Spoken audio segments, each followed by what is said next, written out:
Sagittarius, welcome to Amihan Tarot. At ito ay general reading. Pwede ka makarelate, pwede hindi. So, kunin mo lang ang mga message na para sa'yo. Paalala, ito ay gabay lang. Nasa iyo pa rin ang desisyon kung paano mo siya i-apply sa iyong sitwasyon.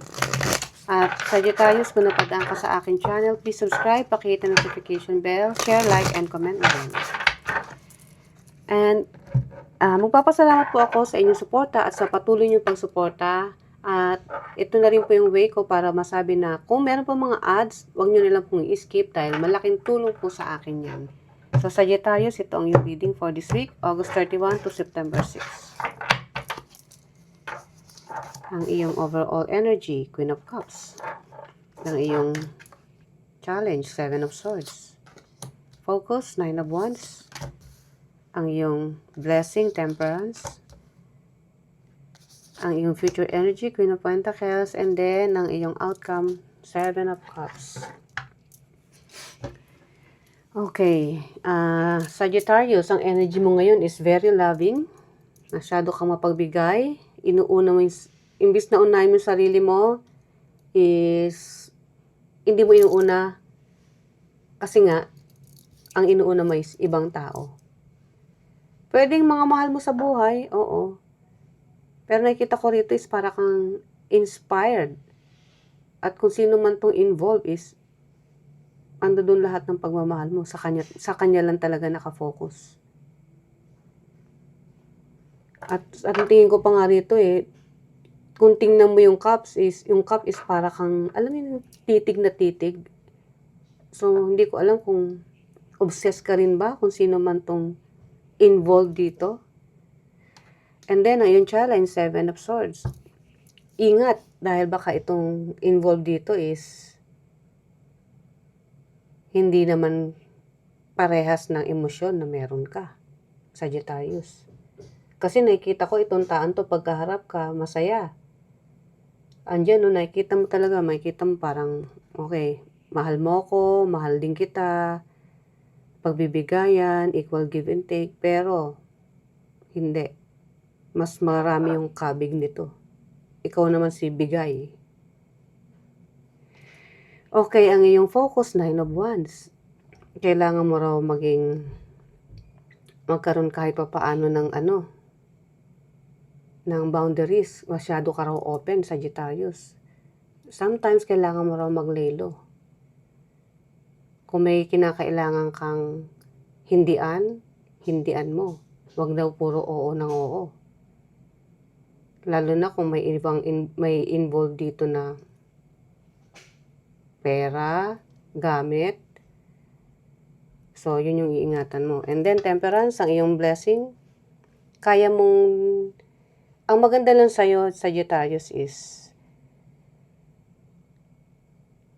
kung meron ka man nakikita o meron man may mga sumasagi man na challenges sa buhay mo. Let's say nararamdaman mo, buhos yung pakiramdam sa taong to kung sino man to. Kaya mo siyang tiisin.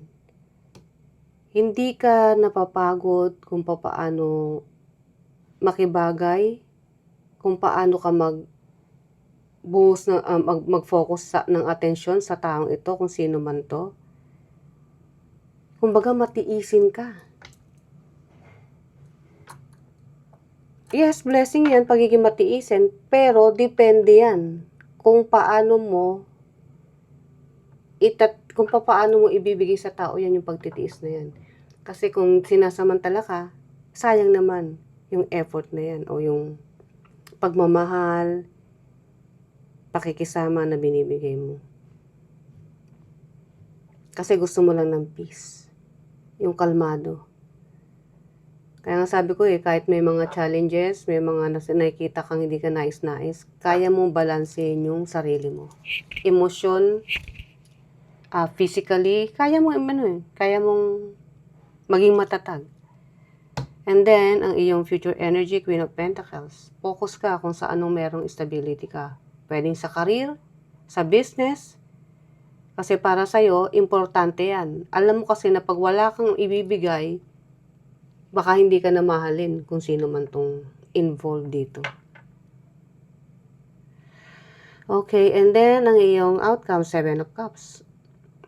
Marami kang choices, marami kang options. Imulat mo raw yung mata mo. Huwag ka raw mangarap ng gising. Kung meron ka nakikita, mag-isip-isip ka kung ito raw ba ay illusion or totoo. It means kung ang pagmamahalan nyo ba ng taong ito ay isang illusion lang para sa kanya at sa'yo ay totoo. So, walang balance, hindi tugma. So, kailangan mo na raw gisingin yung sarili mo. Okay, let's clarify.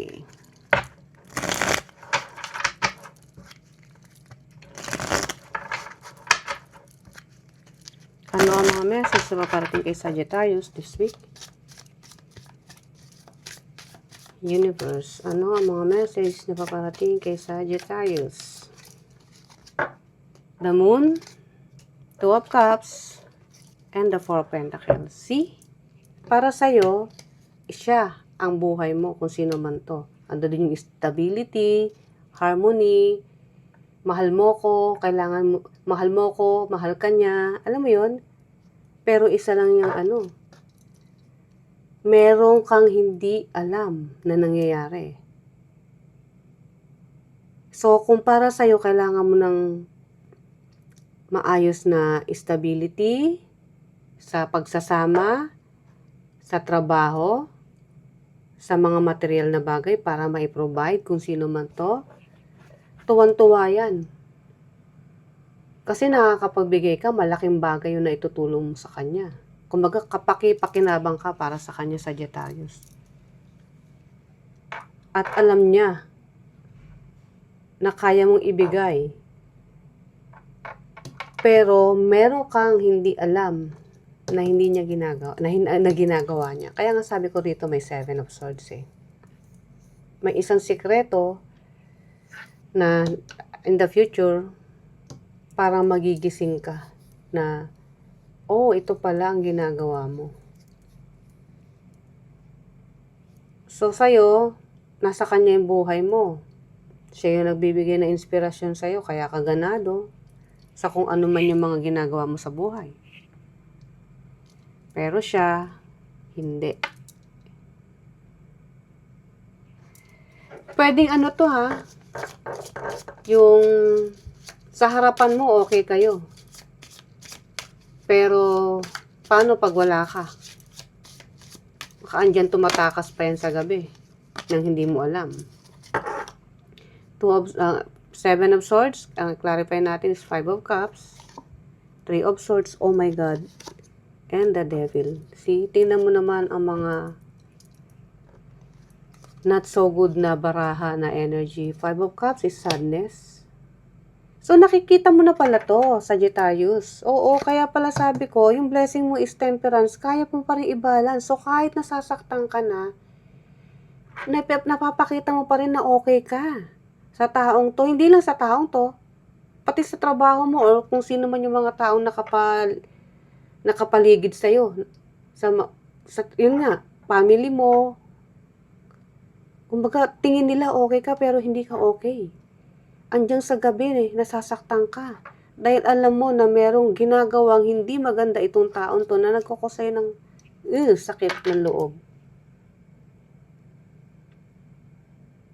Kailangan mong dumistansya or magkaroon ka ng boundaries. Limitahan mo, Sagittarius. Ito ay clear na merong third party rito. Na isang relasyon bukod sa inyong dalawa. Sa part niya sa part niya.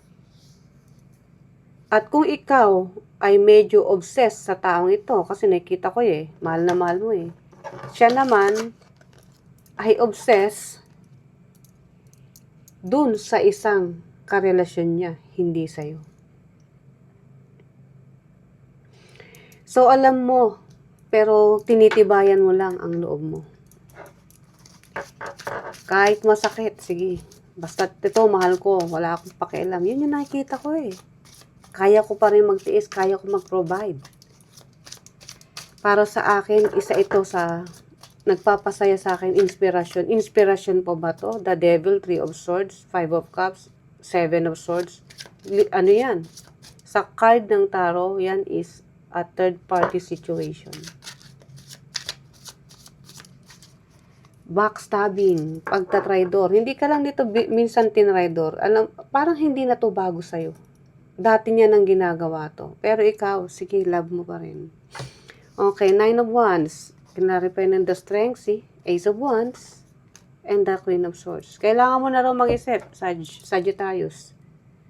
Kung inaakala mo na magandang relationship sa taong ito, kasi nagbibigay nga sa'yo ng love inspiration. Pero hindi, pinag-iisip ka na. Kailangan ka na raw magdesisyon. Kailangan mo na raw manimbangan kung hanggang saan mo matitiis yung ganitong sitwasyon. Na dapat bang ipaglaban pa to? I don't think so. Hindi yan ang relasyon na ipinaglalaban hanggang sa huli. Ikaw ang ipaglaban mo, yung emosyon mo. Kung saan ka dapat. Yung relasyon na may bigayan, hindi yung ganito. And then temperance, ang iyong blessing. Ace of Pentacles, Knight of Swords, and the Page of Cups. Kung dito, Queen of Cups, ang emosyon mo sa taong ito, yung pagiging matiisin mo, hindi lang matiisin. Mapapalitan siya ng emosyon na magiging matibay ka. Kasi ano na marirealize mo na rin Dito pa lang nag-iisip ka na And then once na nakapag-isip ka niyan, iisipin mo na yung mas magandang panibago. Let's say, may magandang trabaho meron ka na Opportunity, yes, meron na. Pero itong opportunity na nakikita ko rito is, papasok ka sa relasyon na opposite nito. Dahil, hindi magtatagal. Kung ngayon, buong-buo yung pagmamahal mo rito, mababawasan na ngayon yan. At mababawasan yan dahil una, mamahalin mo na yung sarili mo na lang. Para kang magigising sa katotohanan. At pag nahilom o naka-move forward ka, naka-move on ka sa taong ito, ikaw na mismo magdidesisyon na kailangan ko nang lagyan ng boundaries kung ano man yung merong tayo. Yun yung sasabihin mo sa kanya. Kasi mababawasan na. Kung dati sa kanya lahat, siya yung mundo mo. This time, may kakayanan kang maging matibay at isipin yung sarili mo. Dahil sa'yo, yung pangarap mo is hindi na, parang alam mo yung madi-discourage ka na, yung hindi na rin para sa kanya. Para sa'yo na lang. Kasi na-realize mo Kung bubuo ka ng pangarap, magsosolo ka na lang. Hindi mo na isasama to. Dahil sinaktan ka So, magpapanibago ka na naman. Kumbaga para sa'yo is, okay, panibagong chapter na naman ng buhay ko. Masakit, pero kailangan mo nang iwanan. Yun yung nakikita kong energy mo. And then, Queen of Pentacles, 7 of Pentacles, 9 of Wands, and 3 of Cups. Kasi, in the future, akala mo kasi ito taon to siya yung magbibigay ng happiness mo Pero hindi, kayang-kaya mo yung ibigay una sa sarili mo, kaya nga may Page of Cups And then, magkakaroon ka ng stability sa ibang tao na deserve na paligayahin ka. So, habang nakikipagsapalaran ka sa iyong career, business, pinagtitibay mo yan, kasi hindi ka pwedeng mawala ng ng kinabubuhay. Kasi paano ka na? Dahil itong ang taong to, nananakit sa'yo, doon pa lang, down ka na So, ngayon, maski sa hindi mo hahayaang ma-down ka. Kung ano man yung may career or career growth na dapat mo pang i-develop o magkaroon ng progress. Kumbaga mas lumevel up. At sabi ko nga, kung dito may 9 of Wands din dito, kailangan mo raw maging matibay. Lumayo ka na lang sa kanya. Bigyan mo na ng boundaries. Enough is enough. So, focus ka na lang sa mga taong parehas ng energy mo. Pwedeng sa trabaho to ha. Pwedeng sa mga kaibigan mo. Na ngayon, doon ka na lang sila na lang yung para magiging kasama mo muna. Or pwede rin family to. Or literal na, etong sa trabaho mo, nagsusumikap ka, pinintay mo yan, kasi ando doon yung effort mo eh. Kahit nasasaktan ka sa iyong relationship sa taong ito, tuloy-tuloy yung trabaho mo. Hindi ka uma-absent, kasi nga, ayun, focus ka. And then, naghihintay ka ng magkaroon ng, let's say, mas ma-improve. Hindi lang yung posisyon mo o yung sahod mo. Ayan na, darating na siya. At dahil yan sa naging malakas yung matatag ka, kahit may mga challenges na nangyayari sa buhay mo, gagawin mo yun. At ayan, may success, kumaga isi-celebrate mo. Within your family or within your friends. And then 7 of Cups, Knight of Cups, 5 of Swords, and the Empress. Okay, itong choices na sinasabi ko, kaya ka pinag-iingat. Dahil itong babaeng to, kahit na magdistansya ka sa ngayon, babalik siya. Mag-o-offer ulit, o kumbaga, itatry ulit, let's try again. Makikisuyo na naman sa'yo, makikiusap na naman sa'yo, let's try again. Kasi, kampante siya na siya yung buhay mo. Dahil baka, literal na itong taong to is napaka-charismatic. Kumbaga, lahat ng tao, pag nakita siya, maa-attract. Kasi physically attracted ka rin sa taong to. Kasi maganda eh. Kung ito'y babae, maganda. Kung lalaki, ito'y napakagwapo. Kumbaga, ang lakas ng sex appeal. So, gagawin niya yun. Gagamitin niya yung charisma niyang yun. Kaya, lalapit na naman yan sa'yo. Pero ingat ka dahil may 5 of Swords dito. Uulitin niya pa rin yan. Hindi pa rin yan magiging loyal sa'yo, Sagittarius. So, kung sa ngayon, or in the future, ito ang gagawin mo, magse-celebrate ka dahil nga meron kang magagandang mangyayari sa iyong career, yun na lang ang i-celebrate mo. Kasi itong taon to, pag nakikita niyang successful ka, hindi niya basta-basta mapakawalan yun. Kasi sabi ko nga marami kang na-ipoprovide sa taong to. So, susuyuin ka uli nito ha. Nasa sa'yo na lang yan kung maaakit ka uli sa kanya. Sagittarius. Okay, ano ang mga susunod pang message kay Sagittarius? So, kaya 7 of Cups, mag-isip-isip ka na raw. Marami kang option, marami kang choices. Kung ito ay sa'yo is parang nananaginip ka ng gising na akala mo mahal na mahal ka, well, isang illusion lang yan. So, ginigising ka na ng universe. Kasi babalik na naman, susuyuin ka, aakitin ka na naman. Pero hindi yan totoo. Malulukoyin ka ulit. Okay. Allow the flow of abundance to enter your life. See, ito na lang abundance ang i-enter mo sa iyong buhay. The universe is consistently working in your favor.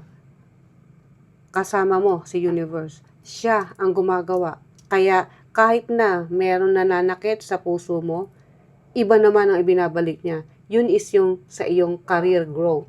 Yung iyong stability when it comes sa material na bagay. At consistent niyang ibibigay yan. So, mahala ka na lang mag-isip tungkol dito sa taong to, Sagittarius. Ito ang iyong reading. I hope nagustuhan mo, Sagittarius. See you ulit sa mga susunod pa nating reading. Bye!